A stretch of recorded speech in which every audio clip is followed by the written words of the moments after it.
Porque o salário do pecado é a morte, mas o dom gratuito de Deus é a vida eterna por intermédio de Cristo Jesus, nosso Senhor.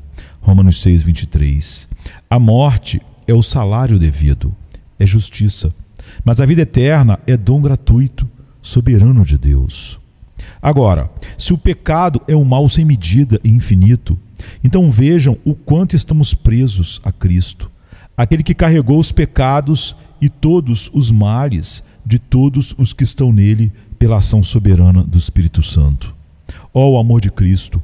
Quão admirável que ele pudesse carregar o pecado, o qual é maior que todas as misérias, um mal maior do que a morte, do que o inferno em si.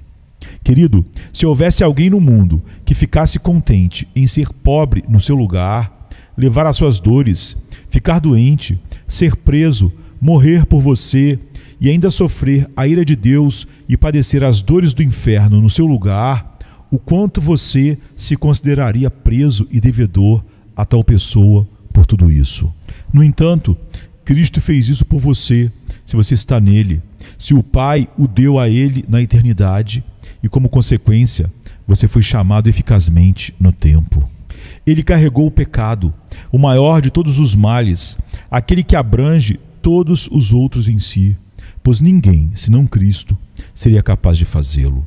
Se Deus colocasse sobre você o menor pecado, simplesmente um pecado, o qual ninguém, exceto Cristo, jamais carregou neste mundo, isso faria em pedaços com seu peso. Ainda que todos os pilares do céu e todos os anjos gloriosos contribuíssem com sua força para o ajudar a carregá-lo. O menor pecado merece e atrai para si uma infinita ira que nem você, nem todos os anjos do céu são capazes de ficar em pé debaixo dela. Os perdidos carregam esse peso no inferno. Eles sofrem-no, porém, sem forças para suportá-lo. Eles são moribundos, sem poder morrer, sempre consumindo, nunca consumidos. Portanto, veja quanto você está endividado a Cristo, aquele que carregou o pecado, o maior de todos os males, e com o pecado, todos os tormentos, ira e justiça atribuíveis ao pecado. O mundo todo não é capaz de expressar que tormentos Cristo suportou quando levou o pecado, quando ele suou gotas de sangue, quando ele lutou com a justiça e suportou a ira de Deus, quando ele clamou: Deus meu, por que me desamparaste? Que estranha exclamação daquele que era o Filho de Deus, ele que fez os patriarcas da igreja grega dizerem: pela virtude do teu desconhecido labor e aqueles sofrimentos não revelados ao homem, tenhas misericórdia de nós.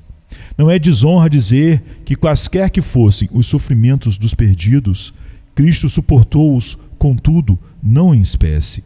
E, portanto, enfatizo novamente o quanto você deve a Cristo que levou os seus pecados por você. De fato, está mais preso ainda por ter sido um ato voluntário de Cristo. Ninguém poderia forçá-lo ou constrangê-lo a isso. Quanto mais voluntária for a gentileza feita, tanto melhor ela é. A gentileza é muito mais digna quando feita voluntariamente. Quando uma cortesia é voluntária, costumamos dizer que é uma dupla cortesia. A voluntariedade torna tudo maior, pois quanto maior o mal que está no pecado, maior é o pecado. Isto se aplica ao pecado contra o Espírito Santo. Ele é praticado com violação desesperada e diabólica. Quanto maior o desejo de se prestar um serviço, maior será a aceitação dele. O que quer que você faça para Deus, quanto maior for a vontade de fazê-lo, maior será a apreciação de Deus. Quanto maior foi a voluntariedade envolvida naquele ato de Cristo, tanto maior deve ser a nossa vinculação a Ele por isso. Ora, se você considerar isso em toda a sua extensão, não encontrará nisso outra coisa senão amor e pura boa vontade. Sua primeira aquiescência foi voluntária. Foi um acordo voluntário feito entre Deus e Cristo, um contrato de bom grado feito no céu com Deus, de que ele se incumbiria dessa grande obra. E ele veio ao mundo com toda a voluntariedade. Pelo que, entrando no mundo, diz: sacrifício e oferta não quiseste, mas corpo me preparaste. Holocaustos e oblações pelo pecado não te agradaram. Então disse: Eis aqui venho. No princípio do livro está escrito de mim, para fazer, ó Deus, a tua vontade. Hebreus 10, 5 a 7. Evidenciando a liberdade e a voluntariedade de Cristo ao incumbir-se desta obra.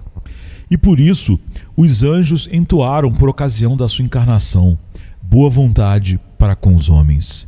Isso mesmo, boa vontade. E quando ele estava no mundo, realizou seu trabalho com a maior boa vontade. Ele nos fala: para esse fim eu nasci, e para esse fim eu vim para o mundo. E ele disse que estava em angústia até que chegasse a hora, a saber, em ânsia de amor até que a hora chegasse.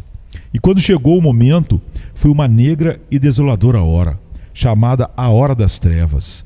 Ainda assim, ele não nos abandonou, não nos deixou.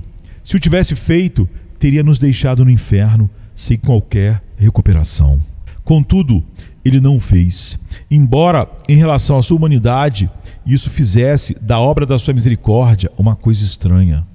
Não, ele carregou o pecado, levou a ira e derramou até a última gota de sangue do seu corpo.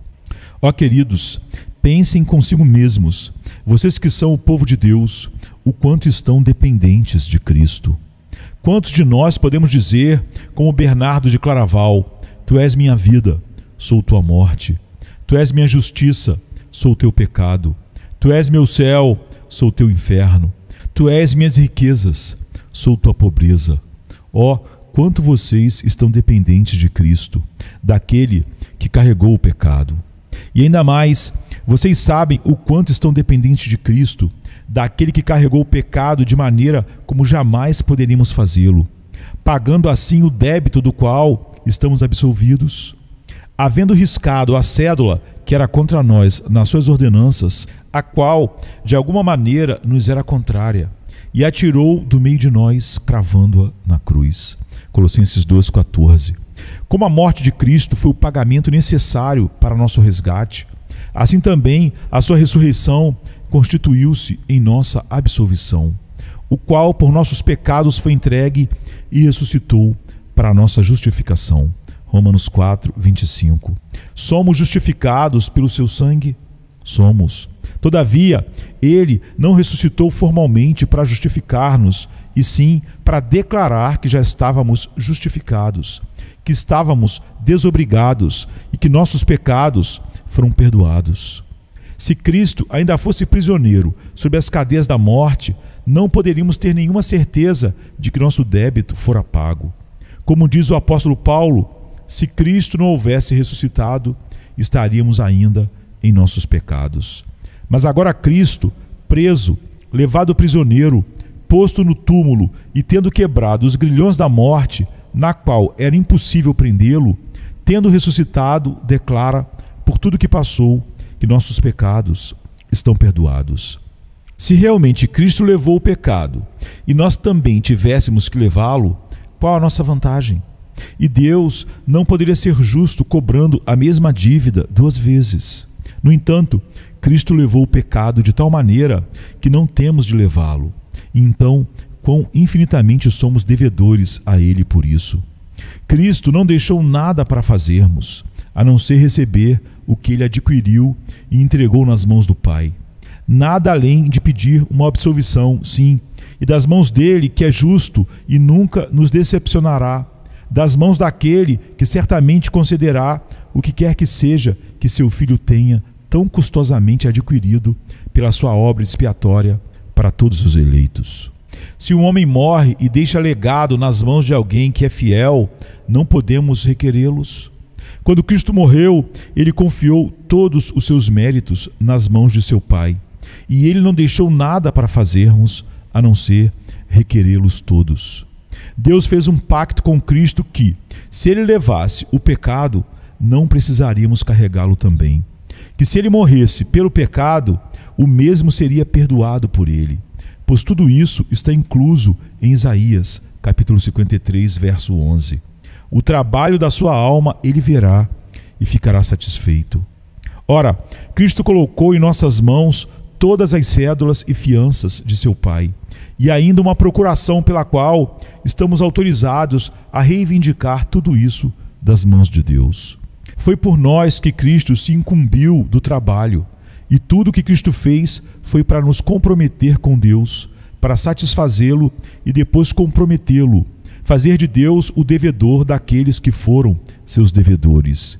E enquanto houver uma gota do sangue de Cristo para ser distribuída, a qual nunca se esgotará, é uma justiça eterna, haverá a misericórdia de Deus, ou melhor, a justiça de Deus incumbida de transmiti-la a nós, que fomos chamados eficazmente pelo Espírito, recebemos o dom da fé e por ela chegamos a Ele. E não sobrou nada para fazermos em relação à justificação, a não ser requisitar tudo o quanto Cristo já adquiriu. Vivemos no mundo como se tivéssemos que comprar o perdão, quando temos apenas de recebê-lo. Deus nos detém pelo débito do nosso pecado, mas vocês pensam que temos de pagar por ele? Ai de nós, pobres criaturas, se tivéssemos que pagar. Isto não é senão para tirar-nos de nós mesmos e trazer-nos para Cristo, aquele que já pagou o débito. Oh, como isso nos faria proclamar Cristo, admirá-lo, prezá-lo.